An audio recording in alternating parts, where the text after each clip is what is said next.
Mbalamusizaako amanyi nze Judy Ssemugabi Bakyayita era nga ngenda kusoma akatabo kaffe Mbirontono kawandikibwa nze mwennyini. Tugenda ku kitundu kyaffe eky'Ekkumi. Ekitundu kino eky'Ekkumi kiriko omutwe ogugamba nti akabaga ekitundu ekyokubiri. Twagenda mu maaso n'okunyumirwa akabaga naye nga mwami mugagga omwenge nga guwuuta amazzi era nga takyasobola kunzijukira.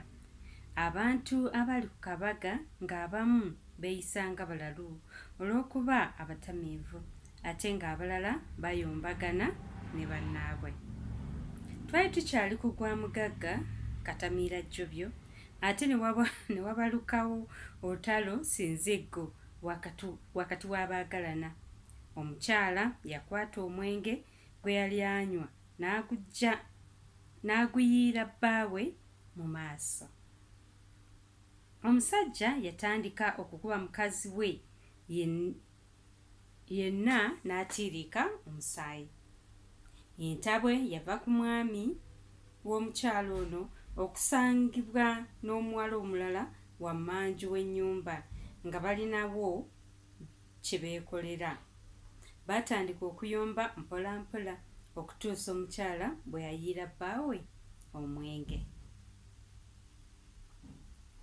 Kyuma awo we yaŋŋambira nti omugezi alaba eryamuleese mu bwangu. Twakuŋŋaanya bakozi bannaffe abaali bakongozza omumbejja Nnamaalwa nga n'embwa bagiyita ŋŋwa ne tubassa mu mmotoka yange. Navuga bakozi bannange bonna buli omu ne mutwala mu maka ge era nasembyayo Kyuma. Navuga emmotoka n'enzira awaka naye nagenda neewuunya ebintu bye nalaba ku kabaga ka mwami mugagga. Neewuunya nnyo engeri taata Ddungu gye yamanyaamu era n'antegeeza okwegendereza nnyo abantu abanaaba ku kabaga ako. Taata Ddungu yali mutuufu nnyo kuba ebyali ku kabaga ako byannema okutegeera. Neewuunya nnyo engeri mwami mugagga gye yampisaamu ng'akasasiro olw'okuba nagaana okunywa omwenge gwe ogw'ebbeeyi. Neebaza Mukama okunnyamba okumpa mukwano gwange omulungi. Singa teyali Kyuma ndowooza mwami mugagga wamu ne banne omwenge bandigunjiyeeyo mu kamwa. Nze nali manyi nti mwenge bigere maama wange gwe yatundanga mu kyalo gwe gutamiiza, nga ndowooza guno oguba mu ccupa z'Abazungu gwo tegutamiiza. Kyambuukako bwe nalabanga mwami mugagga agamba nti sampeyini gw'abadde banywa wa buseere nnyo nti asobola n'okugula ekkanikiro lyaffe, kyokka bonna abaamunywa baatamiira ng'era tebakyalinamu nakaabuntu. Sigamba nti omwenge mubi kuba gunywa, naye omuntu bw'agunywanga mwami mugagga bwe yanywedde ku kabaga wamu n'emikwano gye, awo guba mubi kuba baanywa ne baggwaayo. Naye omuntu bw'ogunywanga Kyuma, awo teguba mubi. Kyuma naye yanywa, naye teyanywa kutamiiranga mwami mugagga wamu ne bakozi bannange. Natuuka awaka ku ssaawa nga 8 ogw'ekiro. Natya nnyo olw'okudda eka ekiro ennyo ate nga nali nsuubiza taata Ddungu nti sigenda kulwayo. Nateeka emmotoka mu kibangiriza kyayo n'ensoobasooba mpola mpola okugenda mu kazigo kange. Nga bwe bagamba nti omusajja tasobola kufuna tulo ng'omwana we tannadda waka, nange nno bwe gwali. Nali nsoobasooba, nagenda okulya nga taata Ddungu ampita mu busungu obungi ddala. Kata neefukirefukire kuba taata ddungu yali tamboggolerangako bw'atyo. Nayingira mu nju ne tutuula mu ddiiro, olwo nga nzenna neebwalabwala bwebwazibwazi ng'oluba olubbi olw'okukomawo ekiro ennyo. Nga mmaze okukkalira wansi neetondera taata ddungu olw'okukomawo ekiro ennyo era n'okumenya ekisuubizo kye nali muwadde nti nali ngenda kukomawo mangu. Namunnyonnyola ensonga eyankomyawo ekikeerezi kuba nalina okuzzaayo bakozi bannange mu maka gaabwe olw'okuba nti baali batamidde nnyo. Taata ddungu yanneebaza era n'aŋŋamba nti nakola bulungi okuzzaayo bannange ewaka kuba singa nabaleka ku kabaga tetumanyi kyali batuuseeko. Twatuula ne tunyumiza ddala emboozi ekwata ku bintu bingi nnyo wamu ne bye nalaba ku kabaga. Emboozi yali ekyagudde amakerenda, twagenda okuwulyanga enkoko zikookolima. Taata ddungu yaŋŋamba ngende neebake era naye n'agenda yeebaka. Ekirungi olunaku lwali lufuuse lwa Sande nga ne bwe tuzuukuka mu ttuntu tewali yanditunenyezza kuba Sande tetuba na bingi okuggyako okuwummula n'okuyamba ku mirimu gy'awaka. Emboozi yokka eyali ku kkanikiro ku lunaku lwa bbalaza yali y'akabaga aka mwami mugagga. Abaagenda ku kabaga wamu n'abataagenda bonna baali banyumya ku kabaga. Baanyumya ku mmere wamu n'omwenge omuyitirivu. Baanyumya ku babinojjo abato be baalaba ku kabaga.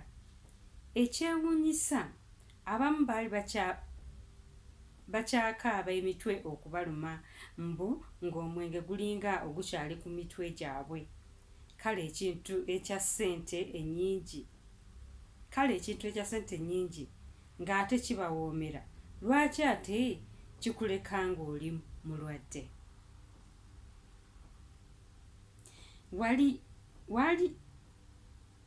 Waliwo omukyala eyali akola mu kkanikiro lyaffe nga yalongoosa we tukolera. Yatugamba nti mu nsi yonna teri kintu kya bwereere okuggyako empewo gye tussa. Yagamba nti byonna bye twalya ku kabaga ka mwami mugagga nti tugenda bisasulira gye bujja. Kino ffe tetwakifaako nnyo era twamusekerera busekerezi.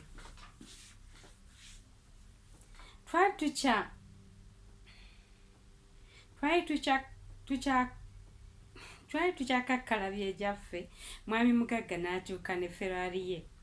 Ffenna twalowooza nti oba bye twakanika byafudde kuba nga tetulaba nsonga yali emuleese. Enviiri zaatuva ku mutwe bwe yatugamba nti azze kutwetondera engeri gye yatuyisaamu ku kabaga ke. Yatunnyonnyola nti ku olwo yanywa nnyo olw'essanyu eryali limubuganye olw'emmotoka ye gy'ayagala ennyo okuba nti yakolebwa bulungi nnyo ddala era nga tekyamuwa buzibu bwonna. Mwami mugagga yasaba okwogerako nange wabbali. Namugamba nti nina omulimu gwe nnina okumaliriza era ne musaba nti tusobola okwogera mu budde bwange obw'ekyemisana. Kino yakikkiriza era yasalawo okusigala ku kkanikiro n'anninda nga bw'anyumiza buli omu eyalina obudde okumuwuliriza nga bw'ali omugagga nti era alina bizinesi nnyingi nnyo mu maserengeta ga Africa. Kale omuvubuka oli yeeraga.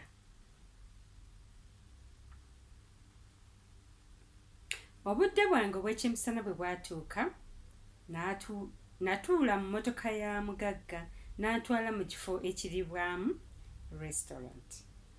Ekifo kino kyali kirungi nnyo ddala era n'emmere yaabwe yali ewooma okufaako obufe. Mugagga yatandika okuwuta omwenge nga bwannyumizanga bw'ayagala ŋŋende naye mu maserengeta ga Africa mbw'asobola okuntandikirawo ekkanikiro eddungi mu nsi eyo. Mbwera omwaka gunaagenda okuggwako nga ndi mugagga nga ye. Mugagga yaŋŋamba nti mweyo ensi muzansi mbu emmotoka ng'eyiye nnyingi nnyo ddala nti era beetaaga bamakanika abalungi nga nze. Ebigambo bya mugagga byampa amaanyi mangi nnyo ddala era natandika okulowooza nti nange nsobola okufuuka omugagga nga mugagga. Mugagga yaŋŋamba Mugagga yaŋŋaana okumuyita ebya mwami mugagga mbu bya kikadde. Nabuuza mugagga omulimu gw'akola e Muzansi. Yasooka n'ansekerera, oluvannyuma n'aŋŋamba musuubuzi nti era bizinesi ez'enjawulo nnyingi nnyo ddala naye teyazimbuulira mannya. Musuubuzi nti era alina bizinesi ez'enjawulo nnyingi nnyo ddala naye teyazimbuulira mannya. Nagamba mugagga okunzizaayo ku mulimu kuba essaawa y'ekyemisana kyange yali eweddeko. Mugagga yanvuga n'anzizaayo ku mulimu gwange. Nga ntuuse ku mulimu buli omu yambuuza mugagga kye yali ayagala okwogera nange. Nange saali mubi, nababuulira amazima nti mugagga ayagala kuntwala Muzansi nti nkanikire eyo. Nabagamba nti mugagga aŋŋambye mbu emmotoka ng'eyiye nnyingi nnyo mu Muzansi nti era banoonya bamakanika abasobola okuzikanika obulungi nga nze. Bakozi bannange bonna bansanyukirako naye ye Kyuma yaŋŋambirawo nti kanywa musaayi agenda kunywamu omusaayi gwange.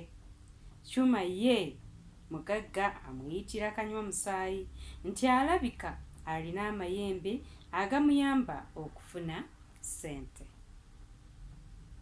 Taata Ddungu naye yalinga Kyuma, amawulire tegaamusanyusa era yaŋŋambirawo nti nina okunoonyereza ennyo ddala ebikwata ku mugagga nga sinnasalawo kugenda naye.